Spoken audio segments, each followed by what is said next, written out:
ನಾವು ನಾನ್ ಬೈಲಬಲ್ ವಾರೆಂಟ್ ಅಂತ ಹೇಳ್ತೀವಿ. ಅಲ್ಲಿ ಅವ್ನು ಬೈಲ್ ತಗೋತಾನೆ ಅಂತಾನು ಹೇಳ್ತೀವಿ.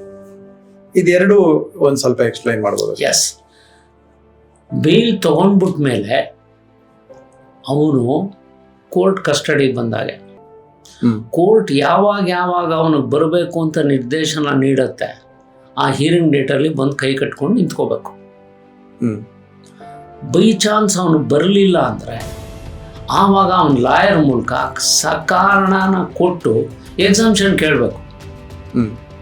ಇವತ್ತು ನಾನು ಹುಷಾರಿಲ್ಲ ಅಂತನೋ, ಇವತ್ತು ನನ್ನ ಹೆಂಡತಿ ಮಕ್ಕಳು ಬೇರೆ ಇನ್ಕನ್ವೀನಿಯನ್ಸ್ ಇದೆ ಅಂತನೋ, ಇಲ್ಲ ಬೇರೆ ಇನ್ನೇನೋ ಇದೆ ಕೆಲಸ ಇದೆನೋ, ಅಕ್ಸೆಪ್ಟಬಲ್ ರೀಸನ್ ಕೊಟ್ಟು ಎಕ್ಸಾಮ್ಷನ್ ತೊಗೋಬೇಕು. ಆ ಎಕ್ಸಾಮ್ಷನ್ನು ಕೋರ್ಟಲ್ಲಿ ರೆಕಾರ್ಡ್ ಆಗುತ್ತೆ. ಅಪ್ಲಿಕೇಶನ್ ಹಾಕಬೇಕು, ಅಪ್ಲಿಕೇಶನ್ ರಿಸೀವ್ ಮಾಡಿ ಕೋರ್ಟು ಎಕ್ಸಾಮ್ಷನ್ ಗ್ರಾಂಟೆಡ್ ಅಂತಾರೆ. ಹಾಗಾದ್ರೆ ಮಾತ್ರ NBW ಇಶ್ಯೂ ಆಗಲ್ಲ.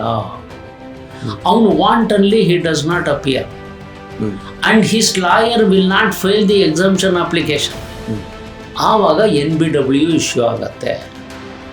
NBW ಇಶ್ಯೂ ಆಯಿತು ಅಂದರೆ then once again he has to appear before the court, crave before the court for recalling of the warrant.